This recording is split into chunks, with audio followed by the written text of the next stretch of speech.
you're probably too young to remember this, but we used to slap the word turbo on anything. On everything. From t-shirts, trainers, toothbrush. I mean, it was literally added to everything and anything. Doesn't matter what it was. It was just crazy. I mean, literally slap a turbo on it, put a bit of neon, and boom, you're there. And I think it's pretty much the same with AI now. Is what I'm seeing is every single software platform, every ERP, CRM, you name it.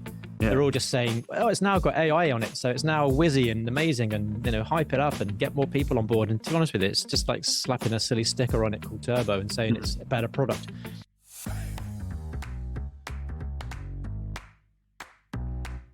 Hello and welcome to Tech for Finance, where we help finance professionals leverage technology to level up their lives. I'm your host, Adam Shilton, and today we're joined for the third time by Daniel Lawrence at Bots for That. Now, we're trying a different format for this episode. We're thinking about calling it This Week in Tech. It's just Dan and I's opportunity to have a bit of a natter about what's going on in the finance and tech space, I guess. So it's great to have you on again, Dan. As I say, you've got the privileged position of being the first to 3 episodes on the Tech for Finance podcast. Third time's a charm, right? There we go. I might be after good this time. You never know. But before we do kick off, before I forget, do make sure to subscribe to Tech for Finance on your favorite podcast platform, and to Beanie's Inner Pod, which is Dan's podcast, which you can also find on, is everywhere as well, isn't it? Down Spotify. It is all the usual channels, yeah. Yeah, cool. So Beanies as in hat, but also Beanies as in encounter in finance. Definitely not in hat, yeah. No, our first is an accountant, but not in beanie hat. Yeah, that's right. Very good, cool. So we're going to try and have a discussion about a bit of news. We're going to try, and some. We're going to fail. Yeah, we might end up failing, but hey ho, it's a bit of fun and hopefully useful to our audience. And anyway, so we'll kick off with a bit of news, and I'm very keen to get your perspective on this one, Dan, because I'm not sure with how it's going to do. So to backtrack a little bit, obviously everybody now knows that ChatGPT exists, so we don't need to talk about that. Yeah, I've never heard of it. Shut up. And then more recently, they introduced the concept of a GPT, which is a bot that you can pre-train yourself. Yeah, available in the paid plan only, I think. And again, I need to find this out. I don't know whether everybody can access a GPT, even if they're on a free plan. I think you can create your own GPTs on a paid plan, but I think everybody might be able to access them. I don't know. I'd have to double check. But either way, you can create a bot for a specific purpose. So you can do your base prompt, act as an expert in Excel formulas, and then you can save it. So every time you speak to that bot, you don't have to type the context every time. So that's a GPT. There are a ton of other places that you can create bots. So there is poe.com. You don't have to pay for that. You can create a bot for free and then share the link and that sort of stuff. But the buzz now is that OpenAI are rolling out a GPT store, which isn't a particularly sexy name. Similar to, well, I won't say similar. ChatGPT, to be quite honest with you, really. Yeah, absolutely. But obviously, there are other marketplaces. So you've got the Google Play Store, you've got the Apple Store, and I totally get that, right? App for your phone, a game, whatever it happens to be. But I'm unsure about the concept of a GPT. Personally, and maybe it's just because I'm quite keen on this sort of stuff, is I'll always try and create my own bot before I try and find somebody else's, but I might pinch somebody else's idea for inspiration. But they're now saying as well that there's going to be the opportunity to make money from creating GPTs. So I don't know how well that's going to go, because, I can understand how a database of GPTs is good. So you can search for a bot for a specific purpose, but I'm not sure how many people are going to pay. So I don't know whether you've seen any of this, Dan, whether you've got any thoughts. I heard about it, and I'll be honest with you, I first heard about it and thought, yeah, right, okay. And then I didn't hear about it again until you mentioned it then. And to be honest with you, I'm kind of app store done, really. I think in the short term, because of all of the hype associated with GPT, I think loads of people will jump on it. The buzz will do that. But generally, stores suffer, I think, so many problems and issues that prevent them from being really, truly successful. Just from what I've seen previously, and you mentioned a couple there, but there's lots and lots of others. I mean, I guess that some of the problems are, you first of all, you end up with I guess app paralysis, because you go onto the store and you go, oh, there's 257,000 apps, or where do I even start? Some work, to be honest with you, most don't. They're not really supported, they're not maintained, they're not invested in, there's no investment in the development, there's no real ownership or accountability. So loads of things become issues. Even down to like trust and control. There's one thing with app stores, but they're quite controlled. But with OpenAI, who really knows? It's a different world. So trust and control, I think, is probably going to be more a problem. But I also thought, really, I mean, this is the era of I guess, democratization. But I thought also the concept with a lot of OpenAI was demonetization. And yet then we want to start charging for it. But to be honest with you only really get decent apps when you start charging for them, because that's the investments required in order to make them good and keep them good and improve them over time. So I think that there'll be a massive uptake initially, but I think it will falter and lose interest, probably like every other platform app store that we've seen over the years. And even the biggest ones, Google and Apple, even suffer the same fate. A lot of things, you go on there and you use an app and you think, oh, that's a load of rubbish, and the reviews are bad and they haven't invested in it. And it's everywhere. I'd like to see what OpenAI are going to do to make this different from any other store and make it usable, to be honest with you. Well, what I've seen that works okay, but again, the other advantage is that they're all free. So using the example of Poe, and then also there's character.ai as well, which is one I only learned about a few weeks ago. And then Anakin is another new one I've seen. But basically, these are all platforms whereby you've got kind of a marketplace-esque interface, but it's more of a community. It's kind of this is what other users have built. And it works quite well. Character AI is all around the chat, so you could speak to Socrates. I spent last week speaking to a piece of cheese. It sounds ridiculous, but it was under the humor section, and it's basically just a really neurotic piece of cheese that is hilarious to talk to. So that's a bit of fun. I kind of get that. But They today, keep you up at night. yeah. Well, it was actually in bed because I was checking out character.ai off a recommendation. I thought, oh, what can I speak to? And I saw the cheese and thought immediately, right, well, what does a piece of cheese sound like? Or what does somebody's view of a piece of cheese sound like, right? But that ties back to what you were saying there about cost to develop an app. We're not talking about the cost to develop anything because, of course, that is OpenAI's builder. So it is the quality of the prompt that you use. That's all it is. You do have actions now, so you can tie the GPT to another process. And again, I might have to get your thoughts on that because you're better with the automation piece than I am. But like you, it could take me 30 seconds to create a GPT with an idea and then put it on the marketplace. So it could be flooded with ideas. And then what's the validation going to be? Because I remember when they first released plugins and they were going through that process, similar to the Twitter tick, the approved and authorized. They were going down that route to say this is an authorized plugin, but they gave up. Yeah. And instead they just switched to a warning saying, just be aware that we don't hold any responsibility for the way that these have been built. Yeah. I mean, I personally, well, from a business point of view, I'll probably use it because if there's a store there that I can put our own bots on there that are properly managed, properly developed and maintained, that people find useful, then I'll probably exploit it. Why wouldn't we?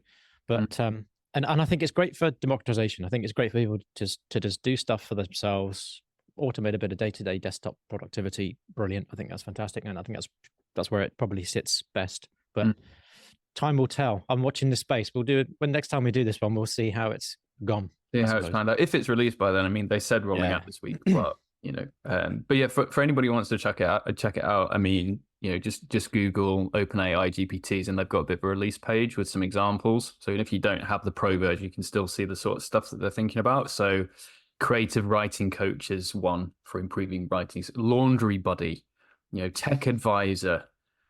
Sticker whiz, I'll help turn your wildest dreams into die cut stickers shipped to your door. I mean, and for me, this is where it's cool because I'd never think of anything like a sticker whiz, nor will I ever use it. But it's interesting to see the thought process and some of the use cases.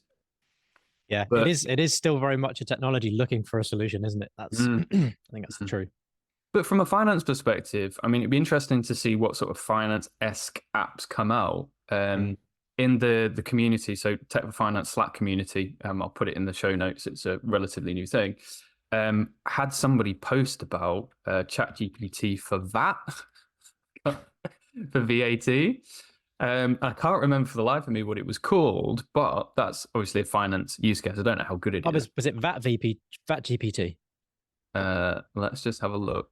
I mean, that's what I'd use. If it isn't, I'm going to claim it. Yeah, absolutely. Yeah, 100%. Can I claim this? So if we go, I'm just going to the tools bit. Tax Terrapin. How do people come up with this? ChatGPT Tax Terrapin, quick answers to your tax questions. It's affiliated with a software product. Okay, so I think it's which makes sense. I think it's a business bank account. But again, that's pretty genius, right? Yeah, and that's the thing. I think ultimately it's one of those ones where you'll have convergence of technology. So OpenAI, sort of the basis, will form its way into pretty much every software platform on the planet, pretty much, which is what's already starting to happen. And I think that's fine as well. Yeah, makes sense that way. I think it would be cool to see some of the other use cases as well. So I've already seen outside the OpenAI store, like Python code assistants. And of course now Python's built into Excel, right? So that could be a nice use case to have a bot that's pre-trained. The coding actually really good. The coding stuff, so like if you want regex and stuff like that, you can describe what you want, plug it in, and it does save time for programmers. We some of the guys on the team use it for certain things like that. Because there regexes and other things are so vast. Just trying to find the answer, sometimes it's so much quicker to do that. There's other ways of doing it. This is faster. So there's definitely still uses for it, but we'll see. Yeah. Okay. So we'll touch base when we speak again to see how that's going. if it exists by that, because it still might not exist, right? Timelines are possible. Tricky. Yeah. Right. So let's stay on the concept of platforms. So instead, maybe a platform that uses something like OpenAI within the automation. And I speak quite a lot because I'm interested in this sort of stuff. The platforms like your Zapiers and your Make.coms and all of that sort of stuff. And for people that haven't used those tools, and again, Dan's the expert here as a specialist in robotic process automation, but they are low-code tools that work on an if this then that basis. So you can select the apps that you use, Google Sheets, Excel, Gmail, or whatever. And a simple workflow could be something like, every time I receive an email from this individual, create a new row in my Google Sheet so I can keep track of all of my emails from that person. Very simple example there. And there's all sorts of platforms. So Zapier is probably the most common or the most well-known, i.e. the market leader, because I don't know whether it's been around for longer. Make.com, I find, can handle a better level of detail if you know how to use it, formerly Integromat. But there is a bit of a learning curve there. There is, yeah. And then one that I saw recently, which is called Bardeen. And I got approached actually by a representative of the founder to come on the podcast, actually. And I'd love that because I've got so many questions that I would ask to him. But I think Bardeen, Bardeen, started as a web scraper. And we don't need to go into the ethics of that. Because there's nothing unethical about that. Yeah. It's like, guns don't kill people kill people. It's the same sort of thing. Yeah, absolutely. Just scraping. Yeah. So from my perspective, I mean, a scraper is handy for me because if I'm wanting to have a podcast guest, I could go into their post page, for example. I can scrape the links from their most recent posts.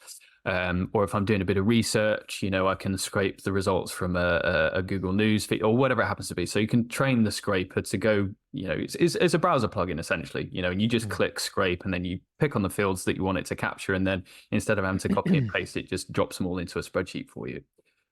But what's nice now is that scraping facility can now form the bed of other automations that you've got. Yeah, so it's now moving into that Zapier Make territory by saying, after you've done the scrape, what do you want to do with the data? So, I've scraped this data, I want it in a Notion database, or I've scraped this data and I want to connect it to this application. So I guess my question to you, Dan, is, are we going to see more and more of these sort of low-code type applications, and how are we going to be able to determine what we want to use? And is it just going to end up totally confusing to the point where yeah, we've got all of these automation platforms that can potentially link to all of our applications, but we have literally no idea where to start. I think I actually love these tools, to be honest with you. Mm. And I've I've I've looked at all the ones you mentioned and a few others as well. And there's a few on the enterprise side that we use that we've been using for a few years, and they've downward developed their technology and dumbed it down into low code and no code alternatives as well Interesting. to get more people involved and get more democratization of automation. Mm. So, I mean, I love the tools because for me, it's a gateway to. No, don't get offense by this, but I call it a gateway to proper automation. Yeah. I don't know, I'm going to upset some people with that, right? But I think democratization is brilliant because it introduces people to the art of the possible, Mm. which is fantastic. I mean, we obviously we do automations for very large companies, and what's really interesting is that a lot of people in the security side of the world are scared to death and hate democratization Mm. because people can make much bigger mistakes much faster and cause much greater impact and risk to the business. So they're not all that keen. A lot of stuff is locked down and blocked so that the people can't do crazy things. They can't scrape. I mean, things like if you worked in an organization that 10,000 people, it's unlikely that anyone in IT or security would want you to be scraping data when, Mm. especially when you've got access to people's personal information, your Mm-hmm. PCI information, payment details. I don't think they'd probably want those tools in existence on your desktop or laptop in any shape or form. Mm. So I think they're very much the solopreneur, productivity, every day. They're brilliant for that. They're probably not enterprise safe Mm. for that purpose. So, but like I say, I love them. I think they introduce people to the art of what's really possible. Mm. And I think that if it spreads the awareness of that um, people don't have to continue to do things the way they've always done them just because that's the way they were taught. I think that's a brilliant thing. So I love them from that point of view. There's Mm. definitely limitations. Zapier and others are very much reliant on good apps, Mm. that they work really well on good apps and websites. They work with APIs. Outside of that, they don't work brilliantly. There's Mm. a lot of restrictions. A lot of systems applications don't have APIs or have limited APIs. There's a lot of things you can't do. Um, this one's quite interesting because it's screen scraping, which is sort of one of the major elements of RPA. Mm. So it'd be interesting to see. I haven't looked at this one in any detail, but definitely I'm going to mention to the team to have a little dig around and have a play to see. And I'll definitely give you some feedback as to what we find. But it's interesting to see how much it can do and how much it can't do. Yeah. But you can't scrape outside of a browser. Yeah. Yeah. And that Yeah. that is one. And again, this comes into when you've got to be a little bit more techy and a slight tangent, I guess, and it does relate, so bear with me. I was experimenting with actually installing AI on my computer. Mm. So there are open source models, what OpenAI should have been, that are now available. So you've got Mixtral, Mixtral, from a company called Mistral, which is just a total mess up because how people understand who the company is and who the model is, I don't know. But it's a French That's kind company. of the point. I think it's deliberate. Yeah, yeah. But the whole point of the mix in Mixtral is it's a mixture of experts training model. And if you ask me what the technicality of it is, that I don't know, maybe we can pick it up on our next session. But the way that the model's trained is different to other models, apparently, right? But as I say, I'm not going to speak because I will get it wrong as to how it all works in the background. So I thought, right, well, I've got this open source model. I can ask ChatGPT how to install it on my computer. In effect, it just came back and said, right, well, just download this application to run a large language model. I was like, oh, that's a lot simpler than trying to do it really in a really complicated way. So the application is called LM Studio, Language Model Studio. And then you can actually search on that application for models. So you don't actually need to find the model at all. You can just search in the platform.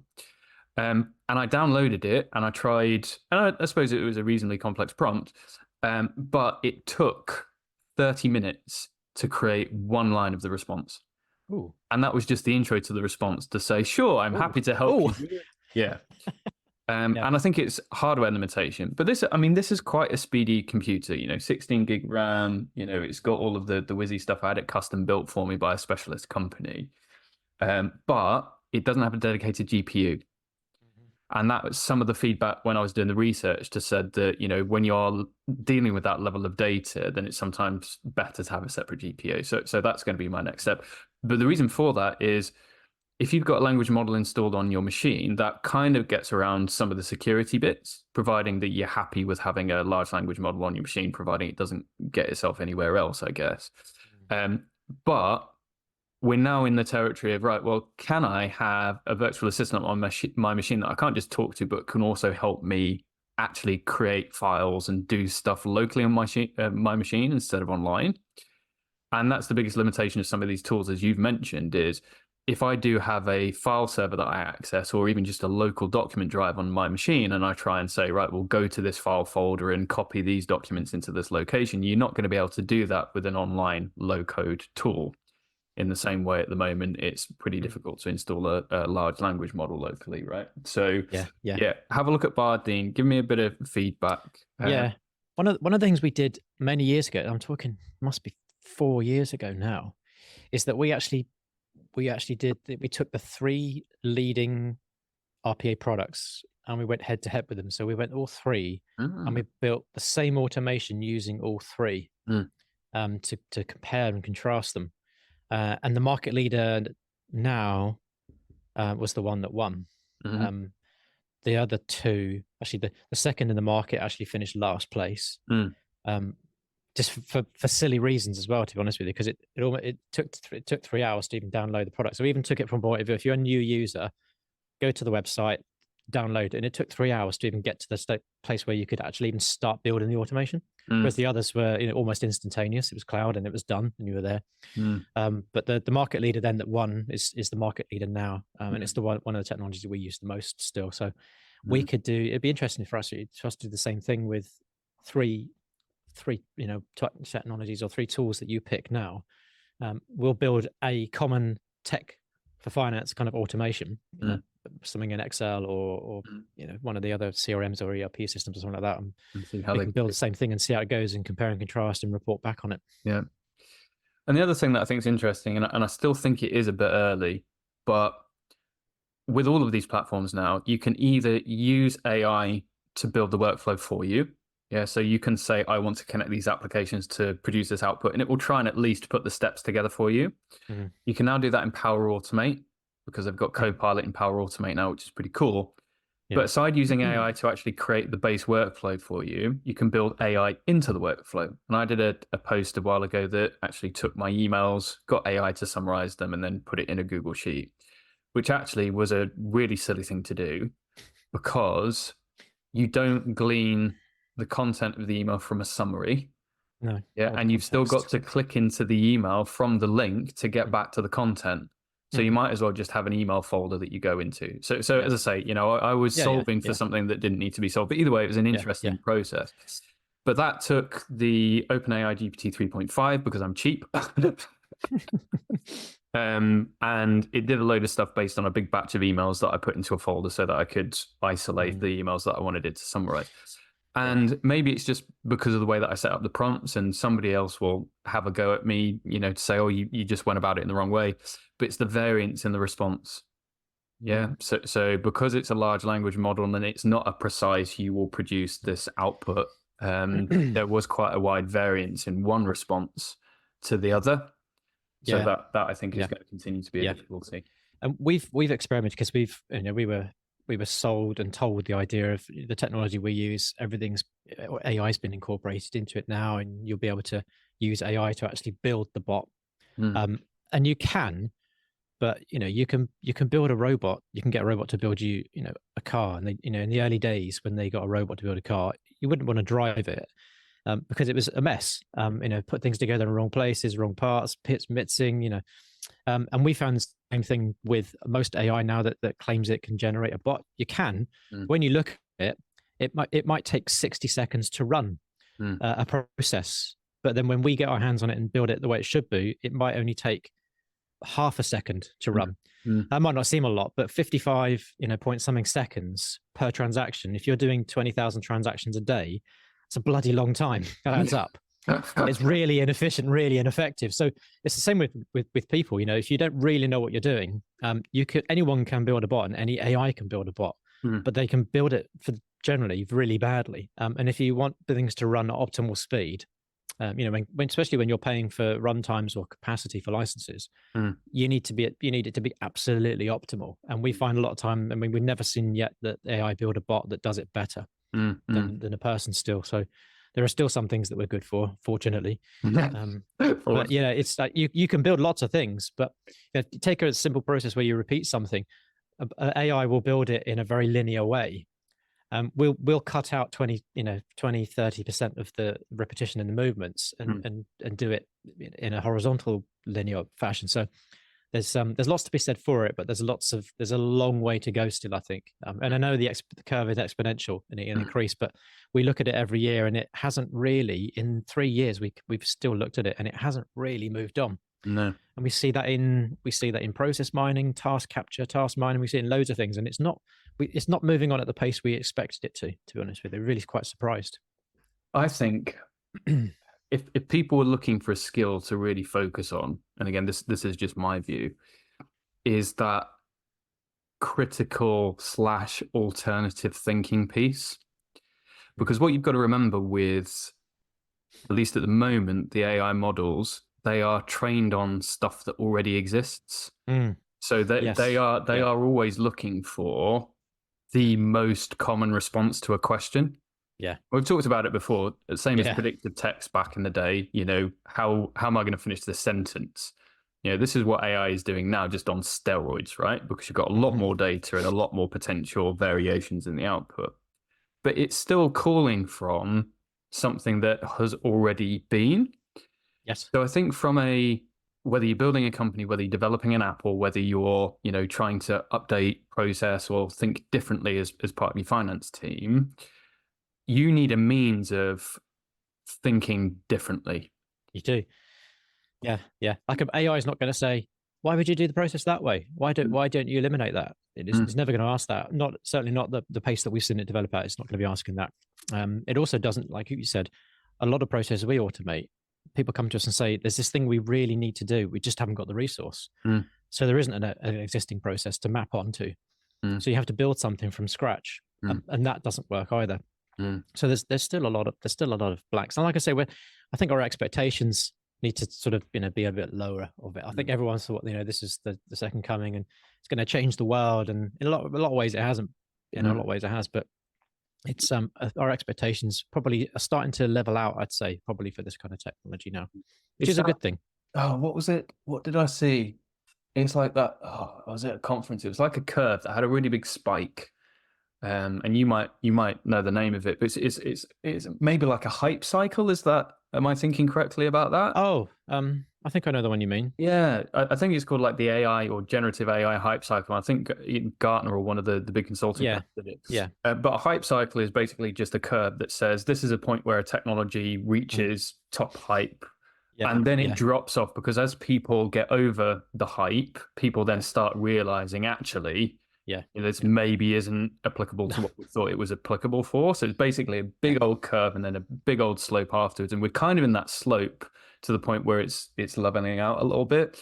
But I think it's going to be impressive what we see. And, you see bots that can now cook eggs and all of that sort of stuff. So I do think that the future is going to be assistants, virtual assistants, and all that sort of stuff. But in terms without a shadow of a doubt, it's just the scaremongering has probably started to die down. I think people don't think it's necessarily going to take over the world, destroy humanity now. I think we're doing a good enough job at that anyway, so that's fine. And I think people are realizing it's brilliant, but it's not going to take away all our jobs. We're not going to sort of all move to the Cotswolds and never work a day in our lives again. So, which is a good thing. Because otherwise, if we did that, there'd be no Cotswolds left. So Right. Well, I think we've got about 4 minutes left, because we had to. Oh Christ, have we? Yeah, we had to switch to Zoom, and I've not got the paid version, so we've only got 4 minutes left to go. Do you want to do this in 2 parts again? We'll log another session and we'll carry on. Yeah. Well, we could. I suppose we could do that, couldn't we? Yeah. I'm easy. Yeah. Fine. Okay. Let's not worry too much about time then. So, I know you wanted to talk a little bit, with it being the new year, about goals. I know you had some reading that you were keen to get on with as well. So do you want to talk us through some of the stuff that you're focusing on for this year? Yeah, no. Well, I love my audibles, right? I mean, this is, as you said, this is the third time, and every time we've spoken, I've always talked about, my reading habits and stuff like that. I mean, it's weird. It's something I've come to quite late in life because I never, like most people, never took it all that seriously. Once you got the exams out of the way, I think I don't really want to read another book as long as I live, but of course you do. So, I'm strong on my reading, and I love my audibles because I walk for 35, 40 minutes to work and back each day. So I'm a good over hour. So I'm conscious of using that time, wisely. So I'll do my sort of books. And I guess I ended up, I don't know if you sort of upped your game since we last spoke, because every time I give you a recommendation, you say, "Oh yeah, I'm going to read that. I'm going to read that." And do you? I've read. Spot. No, I haven't. Okay, I knew it. So I'm going to set you a challenge. Yeah. 24 books in a year, 2 a month. Okay, fine. Can I use ChatGPT to summarize them? No, you cannot. No, you absolutely bloody can't. Okay, fine. So I'm doing it as well because I always read a few, and I've always got a few on the go. I never get to finish them all properly. So I'm really focused this year. I'm going to read slightly less, but I'm going to commit to 24, and I'm going to do my 24 and 2 a month. Yeah. So, but what I'm going to do is I'm going to give you 3 recommendations for January, so you can pick 2. So we're still at the early enough stage. You can still get through at least 1, right? So I'm going to give you 3, and I want you to be open-minded to the possibility of things you may. I know you're very good actually at this, but be open-minded to the possibility of things that you might not usually sit down and read. Okay, fine. Now, my first recommendation for you, something called Dopamine Nation. I don't know if you've read that already. Like the sound. Dr. Anna Lemke, my CFO, actually recommended to us. He went away on holiday and basically read it cover to cover and didn't leave his sun lounger for 4 days and read the whole thing. So Dopamine Nation. It's an eye-opener for understanding, I guess, our fixation with the fix, I suppose, if you want for better description. I have heard it. Definitely a good read. Yeah. Yeah. Read that one if you can. I'd start with that one. That's a good one to start the year with, right? My second is Persuasion by Robert Cialdini. And it's really useful for understanding, I guess, how to influence, how to get anything, I suppose. Really good one. Whether you're in sales or not, it's irrelevant. It's all about setting up what you say before the big ticket, conversation. So finance business partners, listen up. Yeah, it's a really good. If you want to sell an idea, if you want to sell a concept, if you want to sell, a budget, if you want to sell a new system, Persuasion, definitely one to have a look at. And then the third one, because what we've been talking about this morning, I think it's probably appropriate. The third is Artificial Intelligence for Dummies. I think it's just got to be done, right? Because it's just one of those things. There's so much misunderstanding still about what AI is. Every week we talk to someone else and they say, "Oh, but does it have AI?" And we always say, "Well, what do you mean by AI? What exactly do you mean?" Because bots are AI. They're a combination, the convergence of 3 technologies. They are effectively tech AI. So I think just people just getting clued more up on what AI is. It's a huge branch of technology. If people can understand it better, great.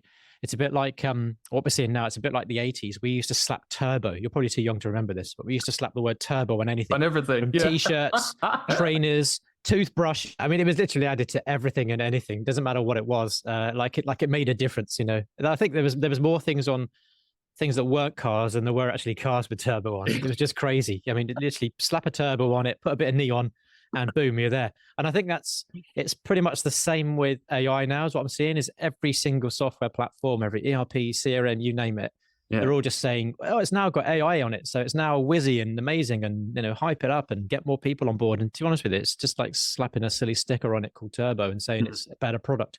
And we're seeing so many of that, and especially in our field with bookkeeping and accounting, we're obviously looking at Xero and Sage and QuickBooks, and they're all claiming that their product is now AI enabled. And when you actually look at it, it's really not. I think is the only way to say it. The levels of I guess what you have an expectation, I suppose, when it's now got AI in it, that it's learning, it's got machine learning, it's got the capability to learn and improve how you use it, how it manages data, reduce the amount of work you need to do, but it doesn't from the stuff I'm seeing, it doesn't do any of that. Mm, A lot of the stuff, it's not really even what people think of AI. It's really just sort of robotic process automation in a lot of cases. It mm, might be adding on a bit of chat capability, but it's really limited. So I think if people can get a bit more clued up on what AI as a branch of technology actually is, mm, dig mm, in a bit more to what people are claiming mm. things do, I think that's only a good thing. I think in our case, I put this with a sort of creator, podcaster, video producer hat on, Mm, because I think that the use cases for visual or text generation or reformatting content into different formats, I think AI is getting really good at that. And I know I recommended a tool to you called Opus, which helps you just find out, what snippets of your videos are potentially going to be received the best, and it does the cutting for you, and that is a legitimate use of AI that is mm, looking at the transcript, it is looking at the metrics to yeah, say, right, well, what's the most emotionally engaging part, and it's making those recommendations for you. yeah, In the finance space, as you've alluded to, AI hasn't, it's not new. no, Generative AI is new, of course, but machine learning and predictive analytics, that's been around for donkey's years. Looking at historic decades. trends to Yeah, predict future stuff. That's yeah, that's nothing new. I think it's getting better with more applications having assistants built in, like a Q&A piece. mm, So I think it'll be really handy. And Chris Bell, who, I mean, you were on the show with him a while yeah, back, the dude who built ChatGPT into zero, really legitimate use case to say, please find me this invoice, tell me what the amount was, and it saves you having to search around a load of stuff, right? yeah, But I think there is still a lot of way to go before you can ask the question, and then the AI comes back with something more useful, i.e., if you present it a problem and it comes back with a solution. Because yeah, if we look at the context and say something like, I'm doing a bank rec and it doesn't balance, or maybe not that, because actually you can, if you're using stuff like advanced data analysis in ChatGPT, you can kind of compare and balance stuff, because it would just use Python in the background to do that sort of stuff. But actually built into an application, if you've got a coding error, it's going to the wrong dimension or the wrong cost center, and you just can't get there. It'd be really nice to have an AI that says, can you just have a look at this for me and find where I'm going wrong? And I think, if anybody has got those tools that they're building, please message me. We will have you on the podcast and we will have that discussion. But I think past the, go on. You working on something? Well, no, I mean, yeah, no, that is, I mean, yeah, that's exactly what we've built. Really, that is the thing, and it's not. I guess the approach that we're taking is rather than here's a tool to figure out stuff and build things for yourself. Here's a tool because we work with and we work with and build things for our audience. Mm, We set out with what is the pain in the day-to-day work, where is time consumed, lost, wasted, that mm, otherwise could be better spent. So we're approaching it from the point of view of understanding what the pains are, what the limitations are in the technology, within the process, within the data, within their day-to-day, and then actually just building stuff. So rather than having to ask, oh, well, this doesn't work, can you look at this? We're actually just building things that run in the background. It's just like having another bunch of people, another team that mm, just sits there quietly in the background, doing the things that you then even have to ask the question to be done because it's already fixed it. It's already found it. It's already discovered it. It's mm, already found the problem. It's already fixed it. So mm, that's really what we're doing. So we've got, I mean, it is AI, and we've built lots of AI and machine learning and algorithms into our bots mm, so that as you're, you actually don't need to even come in and think something's gone wrong. You come in and the bank's already been reconciled and it's all mm, been applied and matched and everything's been cleared because in the background, our bots are already doing the stuff that you really need it to mm, do. mm, So we're taking the approach of build stuff in the background that works, that avoids those things coming up in the first place. mm. And that's the approach we're taking with it. And then just put it into a hosted sort of model where you don't have to think about it. And that's really where the application of that becomes really valuable. Mm. What can you spot, or what can something else spot before it becomes a problem for you? So that scenario that I ran through was, I've identified I've got a problem, I need help. But Yeah. what you're suggesting there is something is looking for a problem and it just draws Yeah. attention rather than you having to Yeah. troubleshoot. Yeah. Because ultimately, what's going to happen is a big saggy lump of skin comes in the morning, switches on the monitor, and says, oh, look, there's some things that don't match. All right. We're taking the view of, well, let's remove that and put this wonderful digital version of you Yeah. that learns from what you've already done or what you do, in the background overnight while you're sleeping, Yeah. does all those sorts of things. It does it at source. It finds the problems. It solves the problems, and you don't even have to worry about them. And that's really the approach that we're taking with it. And I think that's really the sensible application. It's like, well, if you take technology to where we, wearing technology and incorporating the day to day, you don't really want decision points when you're using technology. You just want the technology to solve the things before they become an issue, remove them and eradicate and eliminate them. Mm-hmm. That's really where it becomes valuable, because then we can just get on with things that actually are more important, and not having to worry about going into your books for the different clients in the morning and trying to find the things that haven't worked. They've already been taken care of. It means you can get on with the things that are really valuable, which is human to human interaction. So you can have that business meeting call with the client in the morning, or you can actually, get on the road and drop in and go and see them and do some business partnering and do things that add value, building relationships. Yeah. The rest of the stuff is the machinery just needs to churn away. It needs to work. Yeah. And that's the approach that we're taking with it. Let's make sure the machinery works, because there's some brilliant tools. They don't always do what you want. Yeah. So we're trying to fill those gaps to make it do what it should. Then we can just get on with doing more important things. But before you go into your business partnering meeting, you will have read Persuasion. Exactly. Yeah? And then you have exactly. a better understanding on how to respond in terms of pleasure pain, because you read. And you can upsell them. Exactly. Yeah. Absolutely. And then you and can. if they ask you about AI, you've read the book on that. Read the book, literally read the book on that. Yeah. So, but no, I don't. I'm going to have to commit to two of these, aren't I have read Influenced by Robert Cialdini, which is his first one. I've not read. Okay. So I might do that later, but I'll read Dopamine Nation and I'll read AI for Dummies. Because I'm sure, people often come to me and think, oh, I'm not as technical as you. And as I often say, I'm not technical. I'm still learning as well. It's only because I immerse myself in this stuff that I talk a lot about it. So I'll definitely go on. And I don't think you necessarily need to become a technical person. I think you just need to understand what's happening. But I think, and this probably takes on to my second point, which is in terms of thinking about goals and AI, but understand what it is that you want to get from it. And for me, any sensible approach to technology is never the technology itself. It's an outcome. It's a means to an end. So always be clear as what is it? And we have this same conversation with any client we talk to when they say we want to bring automation into our business. I always start with the why. Why do you want automation? What is it? What's your strategic imperative? What's your priority? What's your goal? What does your business need to achieve? It's usually about, ultimately, it comes down to competitive advantage, right? So, and then the numerous ways that you can obtain competitive advantage, but start there. And what is it exactly that you want to achieve? What's the outcome that you want? And what's the timeline on that? And let that then dictate the type of technology you use, because there's lots of things. There's lots of tech you can use, and there's different ways to crack a nut. But I always come back to that. So as much as the tech's the important thing, and this is what we're talking about, have a clear why for what you want to do in the first place. That will guide you to using the right technology, making the right decisions, because you don't need a sledgehammer to crack a nut. And at the same time, sometimes you don't need tech at all. Sometimes eliminating something or approaching it differently is also the answer.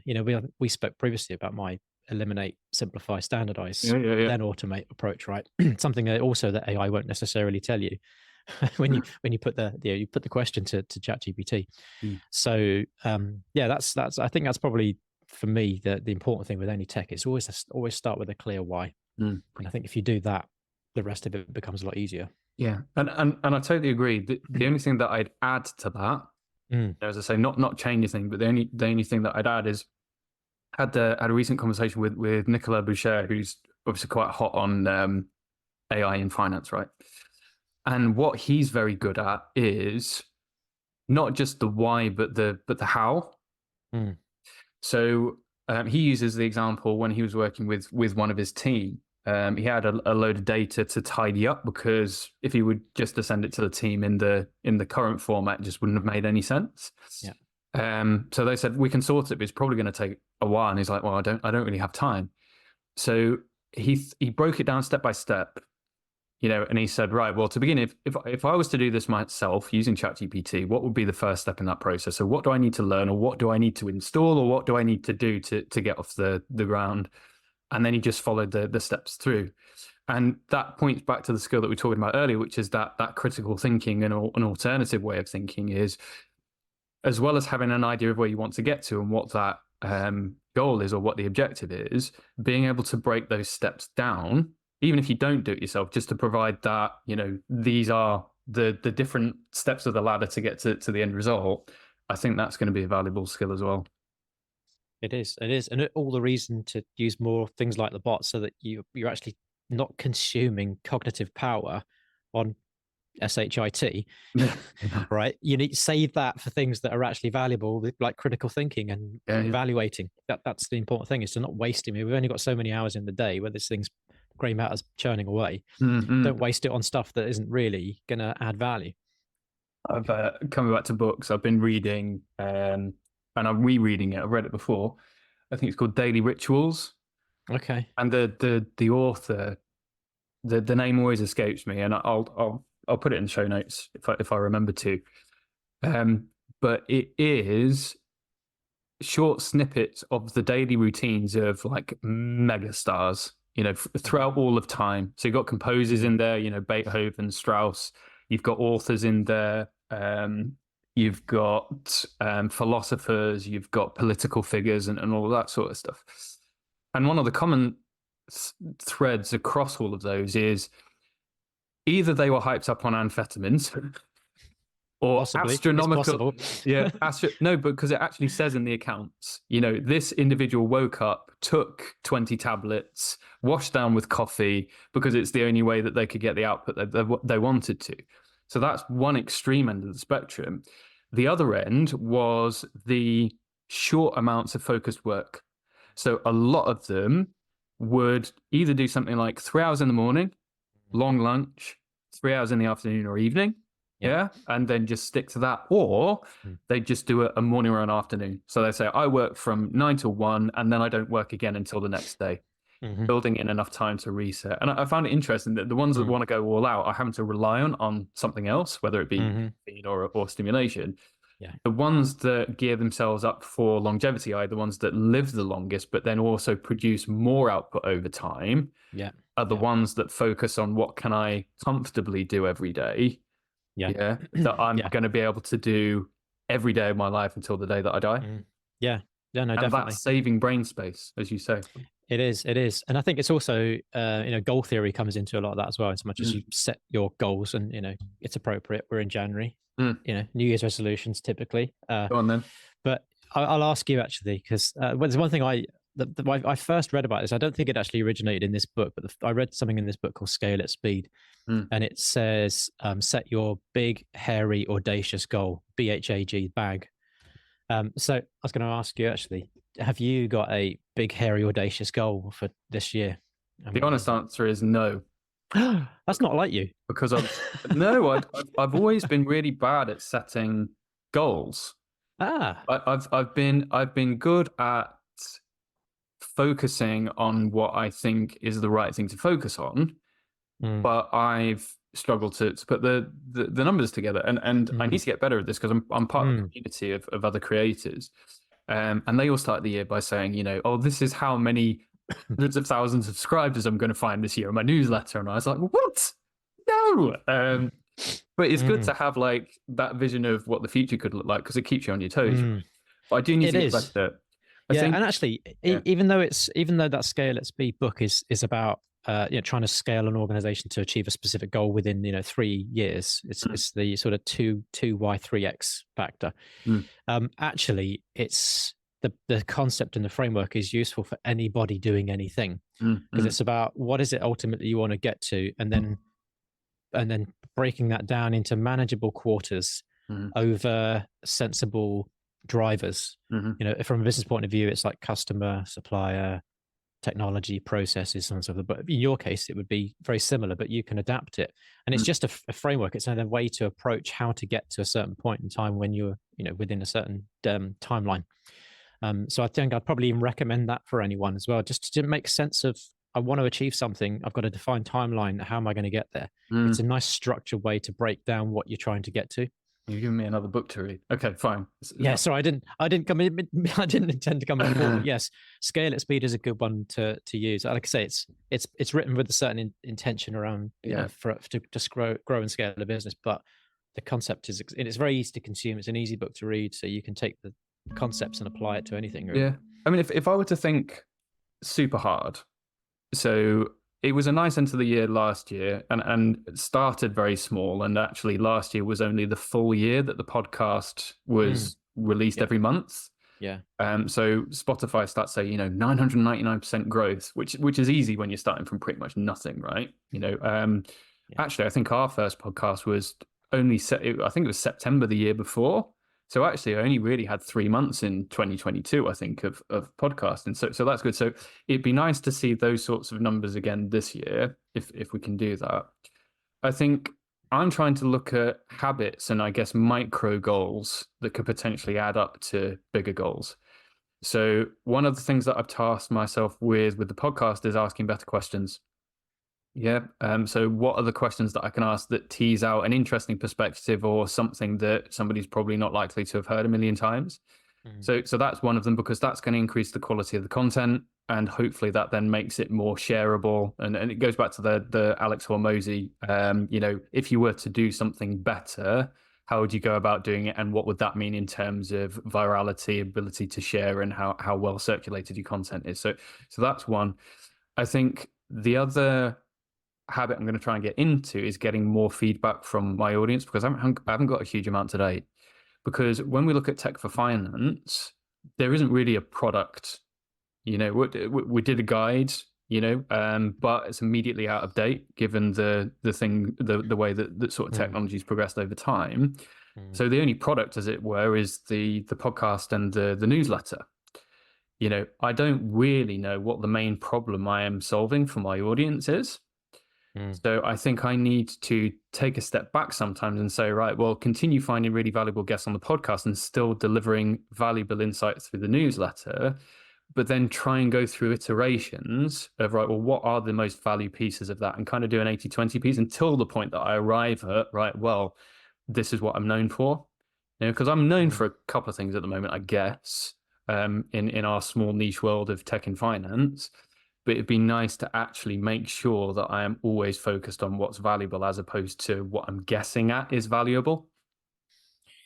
I think you still need your big, hairy, audacious goal. I do. It's like setting off on a journey and thinking, well, we want to go north. What does that mean? Okay. Right. Well, let's say, because at the moment, I think what's Adam going to be? What's 3 years from now? What is it you want to have achieved? So at the moment, we're just over 500 Spotify followers. I've not looked on the other platforms because Spotify is the main one, even though I think actually more people listen on Apple than Spotify when I look at the stats, but that's neither here nor there. So it'd be good to triple or quadruple that this year to get to 1,500, 2,000 subscribers. So that's hairy in my view, because it's taken so long to get to that point. I suppose a really big hairy one would say, all right, well, we'll go 10,000. How are we going to work back from that? And sometimes people do that. It's called a loon shot. Again, a book for you. There we go. Loon shots, which is all about big, hairy, audacious goals. How can we set a goal that's so big that we've got no option but to re-engineer our thought process to arrive at that? So why wouldn't your big, hairy, audacious goal be the #1 podcast for tech for finance on the planet? Probably the only. With I'm probably there already. 20 million. No, but with 20 million listeners. Yeah. Okay, fine. Why you got to go big? You got to go hairy and audacious in the next 3 years. Okay, fine then. 3 years, #1 podcast for tech and finance. There we go. You heard it here first.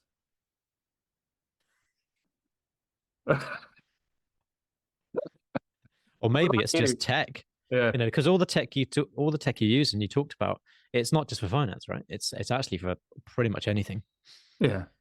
So maybe it's the #1 tech podcast in the world. Finance. Yeah, why not? And they'll still be there for you. They'll still be part of the the Joe Rogan of tech. What about you, Dan? We've got 5 minutes left. No, I think that's covered it really.